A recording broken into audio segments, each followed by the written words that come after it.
Hello everyone, welcome to the Tower TV buying guide for the TLR 8X Elite race kit. This is a nitro buggy kit, and this is kind of the pro version of the 8X that came out just a year ago.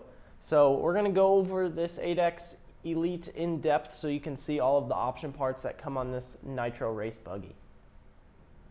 So first things first, we're going to get into this wing that we have over here to my right side before we get into the chassis itself.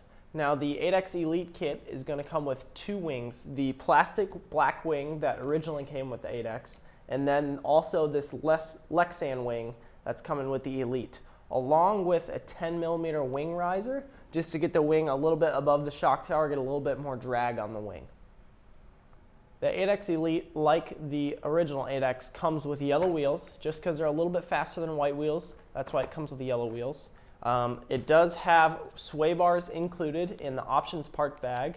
So all of the sway bars that you can get for the 8X come with the kit. So that's really cool. Another thing that comes with the kit is the carbon arm mounts. So we have the front ones installed in the car, and the rear ones we're running the plastic. That's why they're out here on the table. But it does come with the front and rear carbon mounts. And then the other carbon piece it comes with is the servo and center diff mount. So that's all one piece, and a lot of the team guys noticed with the original aluminum one, it transferred a lot of heat to that center servo that's controlling your throttle and brakes. So if you put the carbon one on there, it allows a little bit less heat transfer to that servo and it's not going to damage it. So the 8X Elite actually comes with that carbon center diff and servo mount. So we're going to dive a little bit more into the chassis. As you can probably tell from pictures that you've seen and the beginning of this video, as you can see that there is black shock towers on the 8X Elite along with a black front brace. So those are just really cool options. Nothing different from the original kind of aluminum polished shock towers, but they're just black and silver. They look a little bit more stealthy, pretty cool looking. Another thing that it comes with is the quick change engine mount. So this is very helpful for if you like to clean your car a lot and you don't want to set your gear mesh every time. You put that quick change engine mount in there, and then you can just take your engine out, put it back in without messing up your gear mesh. It'll stay the same every single time you take it in and out.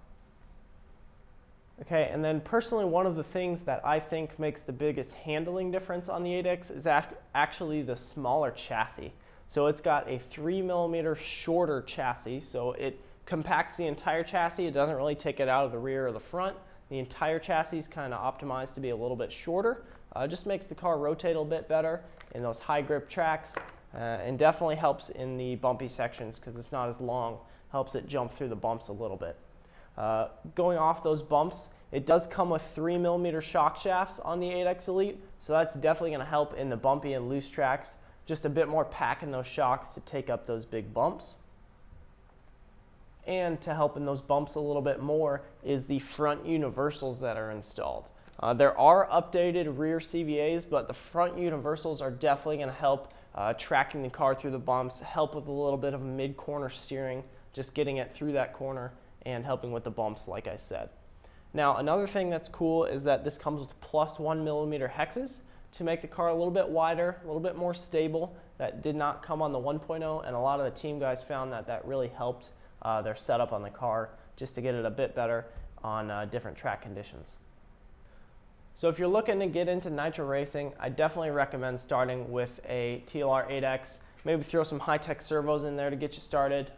Whatever engine you prefer. I know I prefer OS. That's a great starting engine. They always run really nice. The 8X does come with a lot of option parts just to get you up and running, keep the car handling well, and all the stuff like that. So thanks for watching, guys. If you've got any more questions, let me know in the comments down below, and I'll be sure to get to them. If you start nitro racing, I hope you enjoy, and I'll see you in the next one.